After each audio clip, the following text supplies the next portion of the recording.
Hello friends, स्वागत है आपका मेरे इस यूट्यूब चैनल पर स्टडी विद निशा। आज हम करेंगे 12th क्लास की हिस्ट्री और हिस्ट्री का चैप्टर नंबर है हमारा 4 और इसका यह है पार्ट 2। अगर आपने पार्ट 1 नहीं देखा है तो पहले आप उसे देख लीजिए, जिससे आपको पार्ट 2 अच्छे से क्लियर हो जाए।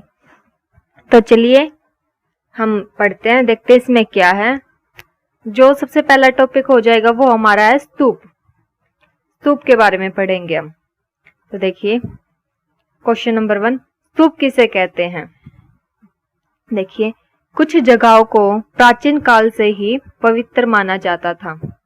अक्सर यहाँ वनस्पति, अनूठी चट्टानें, विस्मयकारी सौंदर्य था।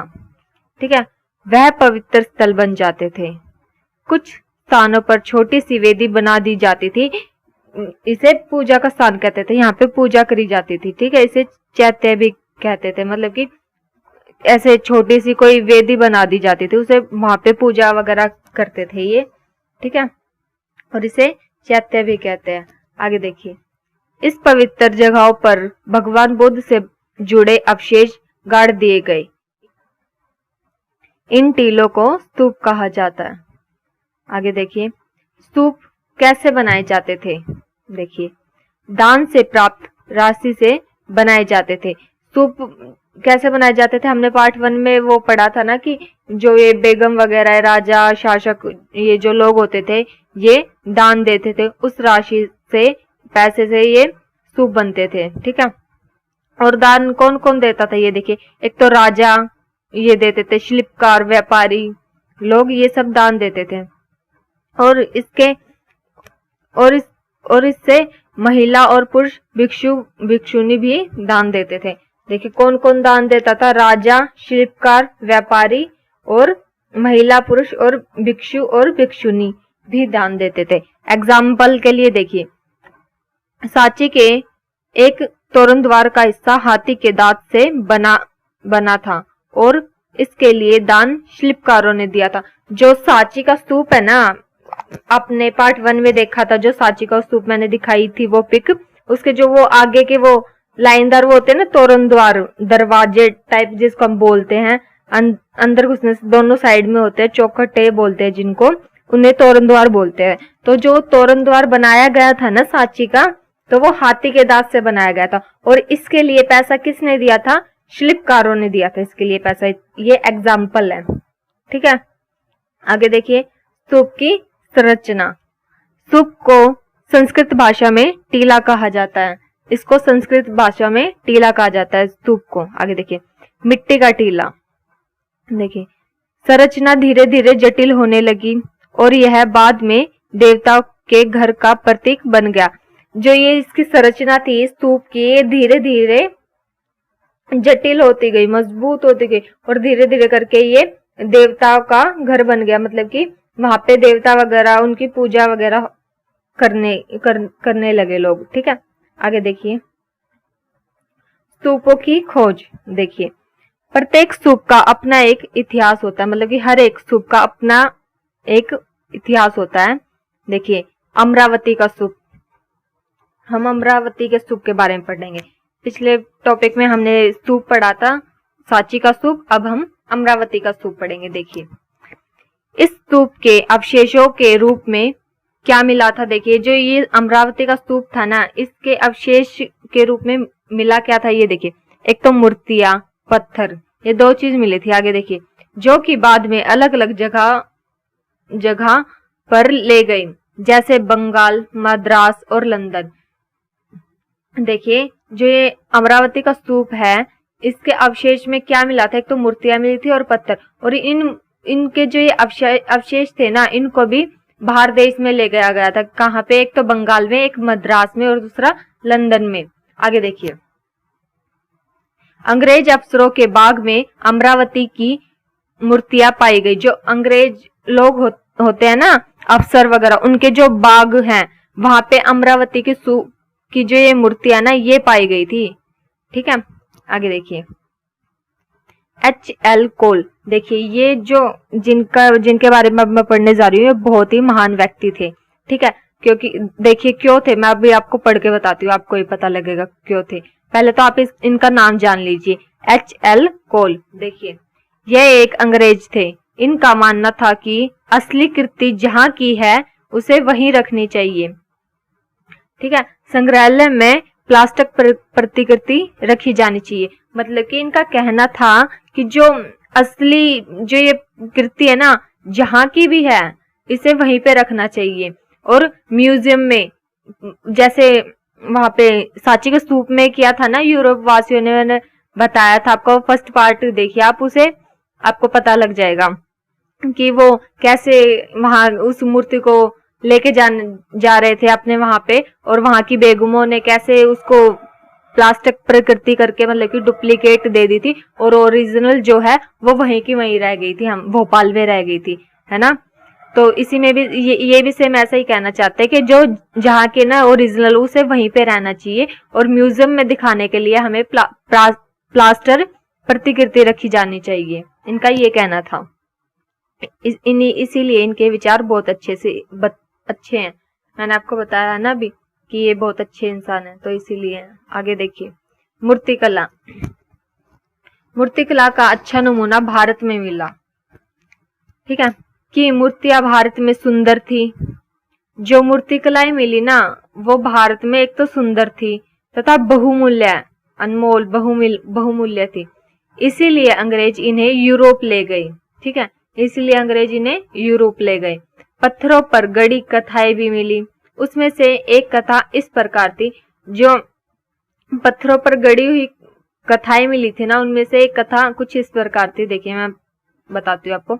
एक राजकुमार ने अपना सब कुछ दान में दे दिया था, और वो अपने परिवार के साथ वन क्षेत्र में चला गया था। मतलब कि अपना एक राजकुमार थे, उन्होंने अपना सब कुछ जो है वो दान में दे दिया था, और अपने पूरे परिवार के साथ वन क्षेत्र में चले गए थे, जंगलों वगैरह में, जंगलों में चले गए थे, ठीक है। आगे देखिए, नेक्स्ट टॉपिक देखिए हमारा, उपासना के प्रतीक।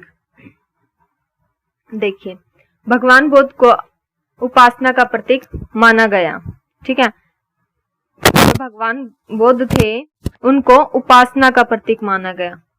देखिए, पेड़ के नीचे ध्यान करते समय भगवान बुद्ध को ज्ञान की प्राप्ति हुई। मैंने आपको फर्स्ट पार्ट में भगवान बुद्ध जी की एक पिक दिखाई थी। उस पिक में जो भगवान बुद्ध जी है वो सेम ऐसे ही पेड़ के नीचे बैठे हुए ना, तो ये मानना है कि जैसे वो पेड़ के नीचे बैठे हुए थे, ध्यान कर रहे थे, तो उसमें भगवान बुद्ध को ज्ञान की प्राप्ति हुई। तो ये एक प्रतीक माना जाता है कि वो पेड़ के नीचे बैठे थे और ऐसे वो ध्यान वगैरह कर रहे थे, और तब उनको जाके ज्ञान की प्राप्ति हुई। ये एक प्रतीक माना जाता है उपासना का, ठीक है। आगे देखिए, अच्छे से और क्लियर होगा। आगे पढ़ रहे हैं हम। भगवान के रूप में बुद्ध को दर्शाया जाने लगा। देखिए भगवान, जो भगवान है ना, उनके रूप में ये जो बौद्ध भगवान, अब हम बौद्ध भगवान कहते हैं इनको, उसके रूप में दर्शाया जाने लगा। सब ये मानते थे कि जो ये बौद्ध जी है ये भगवान है, उसके रूप में इनको दर्शाया जाने लगा, ठीक है। आगे देखिए, उन्हीं के प्रतीकों को माध्यम से उन्हें दिखाने का प्रयास किया जा रहा था। जो उनके जो प्रतीक थे ना, उन्हीं के माध्यम से सबको यही दिखाने का प्रयास किया जा रहा था। आगे देखिए, वो प्रतीक कौन कौन से, अब मैं उनके बारे में बताती हूँ आपको, जिससे आपको समझ आएगा। देखिए, जो पहला वो हो जाएगा कि ध्यान की दशा, और एक स्तूप भी है। जो ध्यान की दशा है ना, उसे क्या कहते हैं? महापरिनिवारण। क्या कहते हैं? महापरिनिवारण। मतलब कि ये माना जाता है कि जब भगवान बुद्ध जी ध्यान कर रहे थे पेड़ के नीचे, तो वो एक प्रतीक है। अभी आप यहाँ पे ऊपर पढ़ा ना कि ये भगवान बुद्ध को उपासना का प्रतीक माना गया, ठीक है। पेड़ के नीचे वो ध्यान कर रहे थे, और ये एक प्रतीक है कि उनको जब जाके उसकी ज्ञान की प्राप्ति हुई, तो ये एक प्रतीक है। देखिए, ध्यान की दशा, इसको क्या कहा जाता है? महापरिनिवारण। और एक स्तूप भी, ये प्रतीक है। एक तो ध्यान की दशा और एक स्तूप। एक ये देखिए, प्रथम उपदेश। तो प्रथम उपदेश जो है वो भगवान बुद्ध जी ने कहाँ दिया था? मैंने फर्स्ट पार्ट में बताया था आपको, सारनाथ में। ठीक है, याद होगा ना। तो अब आपके लिए एक ये क्वेश्चन है, आप मुझे कमेंट कर करके बताइएगा कि भगवान बुद्ध जी ने सारनाथ में कितने, उनके जो तीर्थकार थे उनको कितने थे वो, और वो पहला उपदेश कहाँ दिया था, ये जगह भी लिखिएगा कि सारनाथ में, और कितने थे, ये कितनों को दिया था अपना पहला उपदेश उन्होंने। ठीक है, तो आप ये मुझे कमेंट में करके बताइएगा। ठीक है, तो ये भी एक प्रतीक है, जो प्रथम उपदेश है उसको क्या कहा जाता है, चक्र कहा जाता है। ये भी एक प्रतीक है, सारनाथ में दिया था भगवान बुद्ध जी ने अपने तीर्थकारों को, अपने शिष्यों को, और वो आप मुझे कमेंट में बताएंगे कि कितनों को दिया था। आगे देखिए, वृक्ष, बुद्ध के जीवन की घटना। ऐसा माना जाता है कि जो बुद्ध जी की जब मृत्यु हुई थी ना, तो वो इस पेड़ से कुछ रिलेटेड है, कुछ कॉम्बिनेशन है। तो ये भी एक प्रतीक है कि बुद्ध के जीवन की घटना, ये भी एक प्रतीक है। ठीक है, ये 3 चीज है मोस्ट इंपोर्टेंट, आप इसे याद रखिएगा जरूर। ये जो प्रतीक मैंने अभी आपको बताए हैं ये इंपोर्टेंट है, इनको याद रखिएगा। आगे देखते हैं नेक्स्ट टॉपिक हमारा क्या है, नई धार्मिक परंपराएं। देखिए, महायान बौद्ध का विकास हुआ। मैंने बताया था ना, बौद्ध धर्म जो है वो 2 हिस्सों में बट गया था, एक तो महायान और एक हीनयान। तो जो ये महायान है इसमें बौद्ध का विकास हुआ। आगे देखिए, बौद्ध धर्म में बाद में बदलाव आने शुरू हो गए। अब मतलब कि कुछ भी चीज है वो एक जैसी तो रहेगी नहीं, चेंज तो होएगा, हर दिन कुछ ना कुछ चेंज होता रहता है। ठीक है, तो सेम ऐसा ही देखिए, बौद्ध धर्म में बाद में जो है बदलाव आए। ठीक है, बदलाव आने शुरू हो गए। आगे देखिए, एक नया समुदाय उभरा जिसे महायान कहा जाने लगा।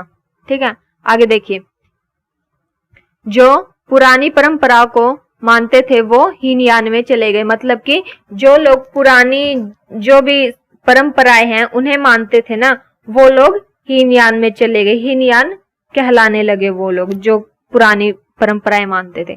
आगे देखिए, महायान के अनुसार भगवान बुद्ध को मानव समझा जाता था।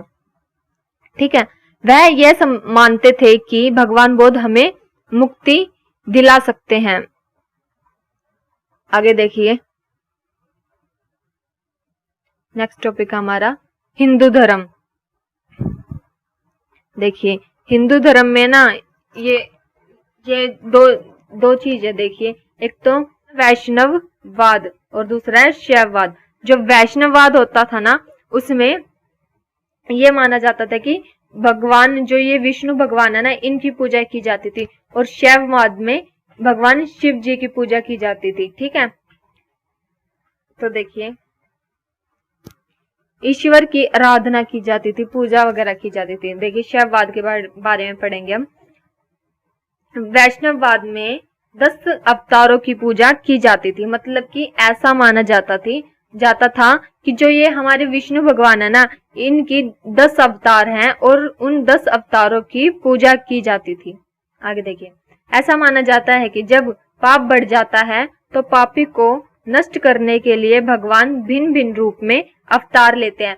मतलब कि ऐसा माना जाता है कि जब धरती पर पाप वगैरह बढ़ जाता है तो पापी को नष्ट करने के लिए जो ये भगवान है ना, ये इनके अलग अलग अवतार लेते हैं। मतलब कि फॉर एग्जाम्पल, जैसे भगवान तो ये एक ही है, विष्णु भगवान, दक्षिण में यही भगवान, इनका रूप अलग है। ठीक है, ऐसे पश्चिम में अलग हैं, ऐसे करके मतलब कि हर जगह पर भगवान तो एक ही है, लेकिन जो इनके अवतार है ना वो अनेक है। पूजा है वो अपने अलग अलग तरीके से करते हैं कि किस तरह पूजा होगी। जैसे हिंदू के लोग कैसे करते हैं, समझ रहे हो ना आप। तो ऐसे इनका यही मानना था कि पापी को नष्ट करने के लिए भगवान जो है वो अलग अलग रूपों में अवतार लेते थे, विष्णु भगवान जी। ये है तो एक ही, लेकिन इनके अवतार कई सारे हैं ना। आगे देखिए, देश के अलग अलग भागों में ये प्रसिद्ध थे। जी हाँ, देखिए, मैंने अभी आपको बताया कि देश के जितने भी ये अलग अलग भाग थे ना, वहां पे ये प्रसिद्ध थे। भगवान तो ये एक ही थे, लेकिन जो इनके अवतार थे वो अलग अलग थी।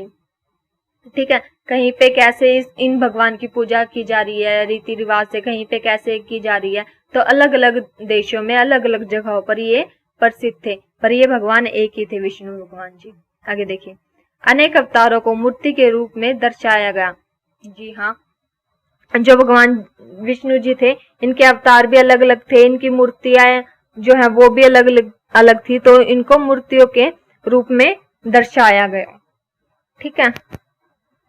आगे देखिए, देवताओं से जुड़ी कुछ कहानियां थी। देखिए, इन्हें संस्कृत भाषा में श्लोक में लिखा गया। ठीक है, देवताओं से जुड़ी कुछ ये कहानियां हैं, इन्हें संस्कृत में श्लोक में लिखा गया, संस्कृत भाषा में श्लोक में लिखा गया।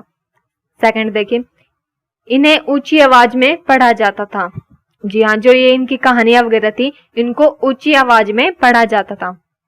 थर्ड देखिए, स्त्री और शूद्र इन्हें सुन सकते थे, मतलब कि जो स्त्री और जो शूद्र लोग होते हैं ना वो इन्हें सुन सकते थे। आगे देखिए, नेक्स्ट टॉपिक हमारा मंदिरों का बनाया जाना। देखिए, देवी देवताओं की मूर्तियां रखी जाती थी, मंदिर में देवी देवता की मूर्तियां जो है वो रखी जाती थी, इसीलिए मंदिर बनाए जाते थे। इसमें चौकोर कमरा होता था, मतलब कि पहले क्या होता था कि है ना, जो मंदिर होता था ना उसमें एक चौकोर कमरा होता था, चौकोर जिसमें सिर्फ 4 दीवारी हुई हो। ठीक है, चौकोर वो कमरा होता था। ठीक है, बाद में इनका ढांचा होने लगा। ठीक है, मतलब कि बाद में ये धीरे धीरे और अच्छे से बनाए जाने लगे, और पहले तो सिर्फ ये चौकोर होते थे। आपने मंदिरों में देखा है ना कि ऐसे बहुत बड़ा सा होता है और फिर उसके ऊपर झंडा लगा हुआ होता है, तो सेम ऐसे ही इस मंदिर को बनाया जाने लगा। और जो सबसे ऊपर जो वो झंडा लगा हुआ होता है उसे क्या कहते हैं, उसे शिखर कहते हैं। ठीक है, उपासक लोग मूर्ति पूजा के लिए अंदर जा सकते थे, मतलब कि जो जिनको पूजा वगैरह करनी होती थी, उपासक जो लोग होते थे वो मूर्ति पूजा के लिए, मतलब कि पूजा करने के लिए अंदर जा सकते थे। देखिए, जो मंदिर होता था ना वो एक चौकोर होता था। ठीक है, फिर इसका जो ढांचा वो मतलब कि इसको अच्छा बनाया जाने लगा। आपने देखा होगा मंदिरों में बहुत बड़े बड़े मंदिर होते हैं, उस सबसे ऊपर वाली जो वो होती है नोक्सी होती है, उस पे झंडा लगा हुआ होता है, उसे शिखर कहते हैं। ठीक है, आप एक दो बार इस वीडियो को सुन लेगा तो आपको अच्छे से हो जाएगा, सुन लीजिएगा इस वीडियो को अच्छे से। आगे देखें, बाद में जल आपूर्ति किया जाने लगा। देखिए, धीरे धीरे लोग बढ़ने लगे। ठीक है, ऐसे बहुत पूजा वगैरह करने के लिए लोग वगैरह आने लगे, तो ना वहां पे जल की वो हो गई, पानी की कमी हो गई, तो वहां पे जल आपूर्ति भी की गई। ठीक है, मंदिर बड़े बनाए जाने लगे, ऐसे पूजा वगैरह करने के लिए लोग बहुत सारे आने लगे, तो इसलिए मंदिर जो है वो बड़े बनाए जाने लगे। ठीक है, आगे देखिए, सभा स्थल, तोरण द्वार, घंटियां और मूर्तियां भी स्थापित की गई, मतलब कि वहां पे और भी ज्यादा, मतलब कि और भी ज्यादा संख्या में जो उपासक लोग जो भी हैं पूजा वगैरह करने के लिए मंदिर में आने लगे, और फिर मंदिर बड़े बनाए जाने लगे, और फिर जब जल की वगैरह कमी हुई तो जल आपूर्ति भी की गई वहां पे, मतलब कि पानी के लिए नलका वगैरह कुछ भी है जो भी है वो चीज स्थापित करवाई गई। आगे देखिए, सभा स्थल, मतलब कि सभा स्थल बनाया जाने लगा, तोरण द्वार है वो बनाए जाने लगे, वहां पे घंटियां स्थापित की जाने लगी मंदिर में, और मूर्तियां वगैरह बड़ी बड़ी, बहुत सारी बड़ी बड़ी मूर्तियां वो स्थापित की जाने लगी। देखिए, कुछ मंदिर पहाड़ी काटकर गुफा के रूप में बनाए जाते थे। जी देखिए कि है ना, कुछ जो मंदिर थे ना वो पहाड़ी को काटकर गुफा के रूप में बनाए जाते थे। अब आप सोचिए कि पहाड़ी को काटकर कैसे कोई मतलब कि मंदिर बना सकता है, लेकिन फिर भी उस टाइम पे ऐसा हुआ था, और कितना मुश्किल है कि मतलब किसी पहाड़ वगैरह को काट कर मंदिर बनाना। देखिए, एग्जाम्पल के लिए कैलाशनाथ, ये शिवजी जी का मंदिर होता है, ये कैलाशनाथ, और ये जो मंदिर है ना ये पहाड़ी काट कर बनाया गया था। एग्जाम्पल के लिए है कि जो ये कैलाशनाथ जो मंदिर है ये इसमें शिवजी जी की पूजा होती थी, और ये जो मंदिर है ये पहाड़ी काट कर बनाया गया था। नेक्स्ट टॉपिक देखिए, अनजाने को समझने की कोशिश। देखिए 19वीं शताब्दी में यूरोपीय विद्वानों ने देवी देवताओं की मूर्ति देखी तो वह इन्हें समझ नहीं पाए। मतलब कि जो 19वीं शताब्दी में जो यूरोप के लोग आए थे ना, विद्वान वगैरह हमारे यहाँ पे, उन्होंने हमारे जो देवी देवता हैं उनकी मूर्ति को देखा और वो कुछ समझ ही नहीं पाए। भाई हमारे यहाँ की जो देवी देवता है इनकी मूर्ति को देखकर वो कुछ समझ ही नहीं पाए। क्यों? ये देखिए, क्योंकि आपने देखा होगा कि जैसे ये भगवान वगैरह होते हैं, माताएं वगैरह होती हैं, इनके बहुत सारे हाथ होते हैं, किसी हाथ में तलवार, किसी में सिर, किसी में कुछ। आपने देखा होगा ना, जो शेरा वाली माता होती हैं, ऐसे इनके हाथ में कुछ कुछ वगैरह होते हैं। तो ये देखिए आगे, अनेक सिर हाथ जानवर के रूप में देखकर वह घृणित हुए। मतलब कि उन्होंने इन देवी देवता की मूर्ति को पहले देखा, फिर उन्हें कुछ समझ नहीं आया। समझ इसलिए नहीं आया क्योंकि उन्होंने देखा है भाई इनके एक तो देखो इतने सारे हाथ हैं और इसमें हाथों में, किसी हाथ में सिर पकड़ा हुआ है, किसी में जानवर के कुछ, किसी में कुछ। तो मतलब कि ये सब चीज देखकर वो घृणित हुए, मतलब कि उनको अच्छा नहीं लगा ये सब चीज देखकर। आगे देखिए, उन्होंने हमारी मूर्ति कला को तुच्छ, मतलब कि निम्न स्तर का समझा। जो हमारी मूर्ति कला थी ना, जैसे ये उन्होंने जब ये माता वगैरह की, हमारे यहाँ के देवी देवता की मूर्ति वगैरह देखी, उन्हें घृणित लगी, मतलब कि अच्छा नहीं लगा। इतने सारे हाथ वगैरह देख के वो कुछ समझ नहीं पाए। तो इन मूर्ति कला को ना उन्होंने निम्न स्तर का समझा, मतलब कि तुच्छ समझा, निम्न स्तर का। आगे देखिए, बौद्ध भगवान की मूर्तियों को देखकर उन्होंने समझने का प्रयास किया। जो भगवान बौद्ध जी थे ना, उनकी मूर्ति को देखकर उन्होंने समझने का प्रयास किया, मतलब कुछ कुछ उनको समझ आने लगा। देखिए आगे, क्योंकि यूनान की जो मूर्ति कला थी ना, वो हमारे यहाँ की मूर्ति कलाओं से मिलती थी। उन्होंने समझने का प्रयास कैसे किया? भगवान बुद्ध की मूर्ति को देखकर, क्योंकि जो यूनान की जो मूर्ति कला थी ना, वो हमारे यहाँ की मूर्तियों से मिलती थी, मूर्ति कला से मिलती थी। ठीक है, तो यहीं पे हमारा जो ये चैप्टर है ये कंप्लीट होता है। और इस पार्ट में, सेकंड पार्ट में मैंने आपसे एक क्वेश्चन पूछा है, वो आप मुझे कमेंट करके बताइएगा सारे। ठीक है, और वीडियो आपको अच्छी लगी हो तो लाइक एंड सब्सक्राइब जरूर कीजिएगा। सब्सक्राइब करने से क्या होगा कि जब भी मैं अपनी वीडियो अपलोड करूंगी तो आपके फोन में नोटिफिकेशन आ जाएगा।